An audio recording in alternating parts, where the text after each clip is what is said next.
What's up YouTube? So yeah, here for another video for the channel. As you can see, I'm pretty sweaty. Just finished doing some burpees. It's part of my round 2 workout routine. I do 100 minimum usually during the day to pump up my energy, because after you eat you kind of get like that spike, that down spike of energy. So it helps me rebuild that. But for today it was like around 8 p.m. my time, just so I can get it in, because I was spending a lot of time with family and stuff like that. So for the title of the video, don't know what it'll be, but essentially just had a reflection on the past 2 days. I was essentially going out to eat, something I don't do pretty often, just because of, I think the setup for me, I just like having home cooked meals. I'll talk about that a bit more. But essentially, I went out to a restaurant with a friend the day before today, and today I went out with my mother to go eat at Pickle Barrel. So essentially, the one before today was a like Japanese restaurant. It was actually very good, but I think it did a bit more damage to me than Pickle Barrel. But essentially, what I mean by damage is the one thing I've noticed, especially more in the West. I'm not sure if it's something in Europe. I've only ever traveled to obviously like within the States, Canada, and South America. But essentially, nowadays, you start to notice that more and more restaurants, especially the higher end ones, luxury ones, they put less and less food on the plate and charge you more for it. And also, it makes you feel more and more saturated. And the reason for that is they're adding a lot more additives and preservatives in there, which is something that fast restaurants do to basically trick your mind into feeling satiated with minimal food. And this is something that I've noticed, like I said, just going out year after year. I do it less and less because obviously I like to cook meals at home. But it's essentially, I've noticed that it's now a luxury, especially for people trying to get their health right, in shape, get the right nutrition habits, stuff like that. So if you're going out to eat currently and you are looking to get dialed in with nutrition, realize that you're doing it backwards.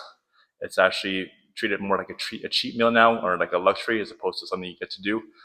Because like I said, more and more restaurants, as opposed to finding ways to give more portions, they kind of find ways to give less for more profit and margin. And then they just put some additives and preservatives that they don't mention when you're looking at the menu. Just kind of add stuff that they're put on top, like some herbs, some spices, maybe like a bit of tomatoes and vegetables. I'll add just to like give you fancy names for it. Nowadays, you also realize that you don't even know what half the ingredients are, especially if you go to like Italian restaurants. I would say like Greek restaurants, stuff like that. So I think it's one thing that I've noticed that like I mentioned in my previous video, you have to be more on the lookout for just, where you go. I think family owned restaurants are the best to go to, just because they have more of a, you could say, reputation to build. They're more concerned about, getting customers in through the door that actually stay. They don't have the luxury of, these high end restaurants that have huge margins that they can kind of, I guess, have empty tables or emptier tables throughout the time they're open. Family-owned businesses obviously put all their money investment from themselves, from their own pockets, and obviously in turn they're putting more service on top of the food they're giving you. So they're trying to give you the best food possible, cooked possibly, as fresh and organic as possible, and also give you the best experience by their waiters, how you're being tended to and stuff like that. So I think those are the best options. Something I'll be looking more to. The reason why I went to these restaurants, the one before today, was a friend of mine came over, and I live in a pretty, you could say, upscale area of Toronto, which I'm from, Canada. So I have the luxury of having like a lot of good restaurants around me. But like I said, after that experience, I think I'm definitely be toning it down way more. Maybe trying to do like hopefully maybe once a month, trying to do like once every 2 months or twice every 2 months, which would be once a month anyway. But essentially, yeah, it's just something that I realized that I do appreciate home cooked meals way more. And I realized basically why your parents always said there's food at home, because they always knew better, but you weren't really seeing it. But you're just something to realize, like I said, if you are looking to get your nutrition dialed in, just realize it is a luxury. Like I said, if you are going to do anything, just make sure try to do some family-owned business. Like I said, those give you the best value for your money, anyways. They give you huge portions, they give you great service, and they're actually very genuine in terms of you wanting to come back, not trying to just get the most out of you like these luxury restaurants. Luxury restaurants, I mean, like these high luxury steakhouses, like STK if you live in Canada or US.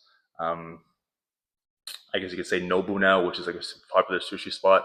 It's just overpriced sushi. There's nothing special about it. You're paying for the brand name, the presentation, and the plate, and maybe some popular chef that's cooking it. But I mean, he's just following a recipe like everybody else. Maybe he has his own little touch, but it's nothing too special. And like I said, the ingredients that you're paying for, you don't even know really nowadays. You're kind of just choosing.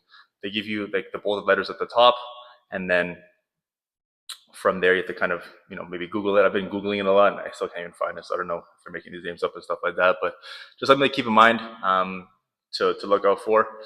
Like I said, just cook meals at home. If you're going to go out, try to find maybe 2 or 3 family-owned restaurants that you do trust. You can also build good credit with them in terms of actually maybe talking to the waitresses. They're obviously have way more time to speak with their clientele and the customers that come in. You can build a relationship with them, and then maybe build a relationship with the owner and just have a few spots that you support and putting money into them. So just a quick, I guess, value share that I would give, because like I said, I've been on this journey for about 7 years now in terms of managing my psoriasis, and this is something that has helped me tremendously, just avoiding these luxury spots and just putting more effort into trying to find these family-owned spots. So hope that helps. More videos coming, and you can follow me on Instagram as well. You'll be seeing more of my habits, what I do, and what I offer in terms of helping people with. And yeah, like and subscribe if you like the content on the video. More coming. I'm looking to do a challenge of myself starting from today. So a challenge of the next month, uploading something every day that comes to mind that I feel I can help you guys with in terms of value, stuff I've gone through, or just kind of any kind of things that are on my mind that I would like to share. So hope you guys, keep killing it, and see you guys soon.